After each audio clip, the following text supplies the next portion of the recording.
the most significant increases in recent years.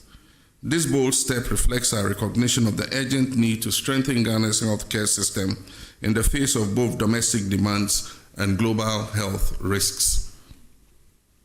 We've uncapped the NHIL and made 66% increase in funding to the National Health Insurance Scheme from 5.9 billion Ghana cedis to 9.8 billion Ghana cedis in 2025.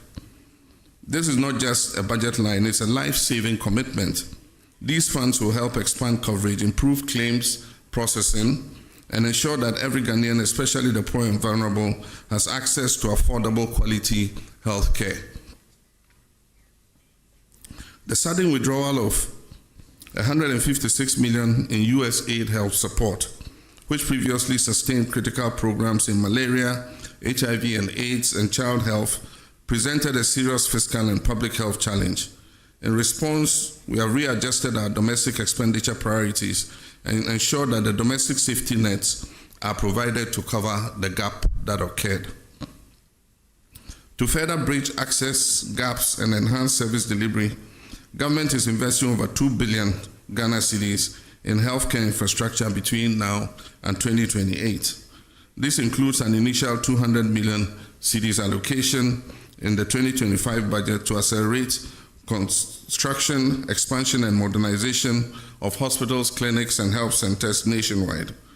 Whether in remote rural communities or high-density urban centers, our aim is the same: a health facility within reach of every Ghanaian. Cabinet is awaiting a report from the Honorable Minister of Health on the status and stage of completion of the Agenda 111 hospitals to determine a way forward for their completion. Our approach to economic management goes beyond improving the macroeconomic indicators. It's about making the Ghanaian household feel the impact in their everyday lives. As the popular saying goes, the real economy is not in statistics, but in the pockets of the people. And that is why I take pride not only in the clear signs of recovery and stability, but in the direct relief Ghanaians are experiencing from our economic policies.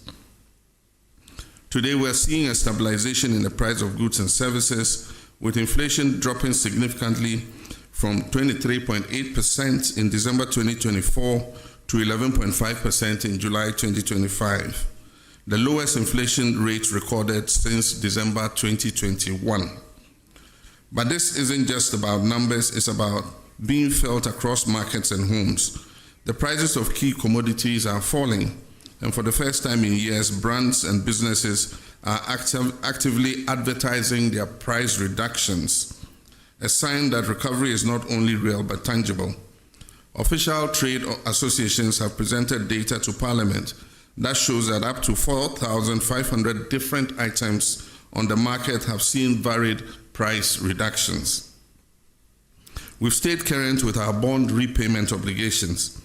In a significant endorsement of Ghana's economic recovery efforts, global credit rating agencies, S&P Global Ratings, have upgraded Ghana's country credit risk from junk to B- with a stable outlook, reflecting renewed investor confidence and the positive momentum in economic management.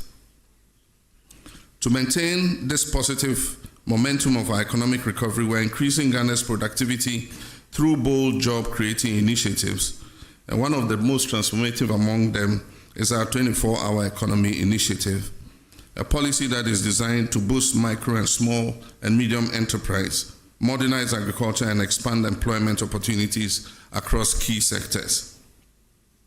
This initiative is not just about keeping the lights on longer, it is about unlocking new shifts of productivity, widening access to jobs, and building a resilient, inclusive economy that works for all. Only yesterday, Cabinet approved for onward submission to Parliament the 24-hour authority bill. Already we're seeing key institutions take the lead in actualizing the 24-hour economy vision. The Ghana Publishing Company has transitioned to a full 24-hour operation. The Passport Office and Ghana's foreign missions have also rolled out round-the-clock services to expedite passport processing and improve service delivery. At our ports, both Tema and Takrady, are now operating 24 hours to boost trade efficiency and reduce congestion.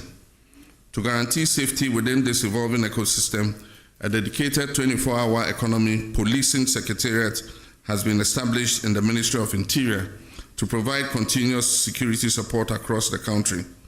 These bold steps signal a clear national commitment to building a resilient, inclusive, and job-rich economy. To ensure legal and operational readiness, Cabinet has approved critical amendments to the GIPC Act and the Labour Act, which now include provisions that enable and regulate 24-hour economic activity. These legal reforms will ensure that businesses, investors, and workers alike are supported by a framework that protects rights while encouraging innovation and growth. Complementing this agenda, we have rolled out the Jumara program and the National Apprenticeship Program, both of which are expanding pathways to employment, particularly for our young people and artisans. These programs are equipping thousands with the skills, tools, and opportunities they need to succeed in today's job market. Thousands of young Ghanaians are currently undergoing training under the 1 Million Coders program, our bold strategic initiative to build Ghana's digital talent base and prepare our youth for the jobs of the future. This program is equipping participants not just to access digital jobs, but to create sustainable employment opportunities through innovation, entrepreneurship, and global ICT competitiveness.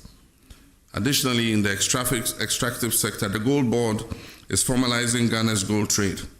As of today, gold trading is a reserve for only Ghanaians. This strategic move will help maximize national benefits, enhance transparency, and ensure that the wealth generated from our natural resources is reinvested in our communities and national development. We're also taking decisive action to protect our environment and natural resources from destruction. A dedicated national task force is currently in place, actively combating the menace of illegal mining. As a result of their operations, hundreds of excavators, water pumps, and other heavy equipment have been seized, disrupting the networks that have long exploited our lands and our rivers. In addition to enforcement, we are reclaiming what has been lost. 9 forest reserves have been successfully recovered from the grip of illegal miners, restoring these vital ecosystems under state protection. Our Tree for Life initiative is being actively rolled out across the country, targeting the restoration of lands degraded by illegal mining activities. Steps are currently underway to repeal LI 2462 to formalize our commitment to end mining in forest reserves. Let me be clear, since my administration resumed office, not a single license has been issued to any company to mine in our forest reserves. The repeal of LI 2462 is therefore intended just to crystallize in law what we have already demonstrated in practice, which is our commitment to protect these forest reserves.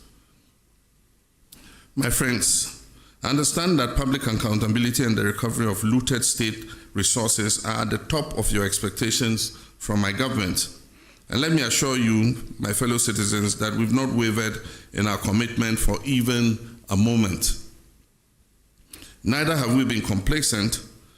What you are witnessing is not inaction, it is our steadfast adherence to due diligence, due process, and fairness in the pursuit of justice.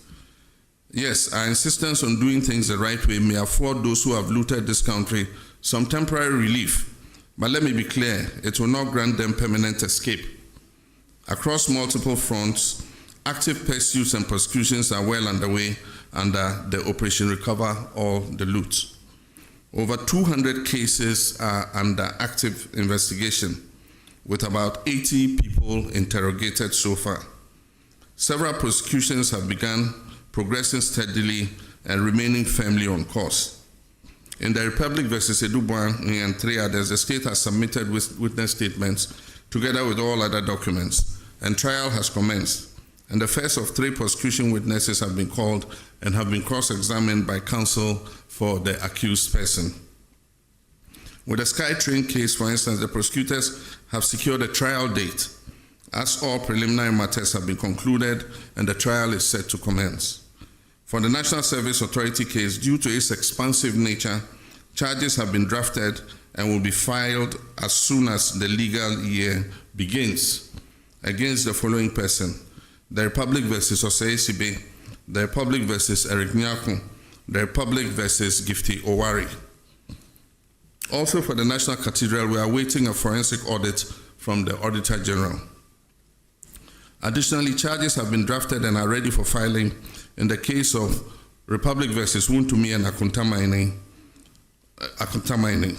The Economic and Organized Crime Office, EOCO, is finalizing its report with respect to Exim Bank transactions. Dockets are in preparation for the buffer stock case and the drip equipment case. Investigations are ongoing into the African Cup of Nations case, the MAT set case, and approximately 20 other cases currently. Let me be clear, every single case of corruption that needs to be investigated is being looked into. And once evidence is found to ground the prosecution, that will happen and happen swiftly. Looking within, we launched a code of conduct for public officials with an insistence on strict compliance. A high-level working group has been inaugurated to draft a new anti-corruption strategy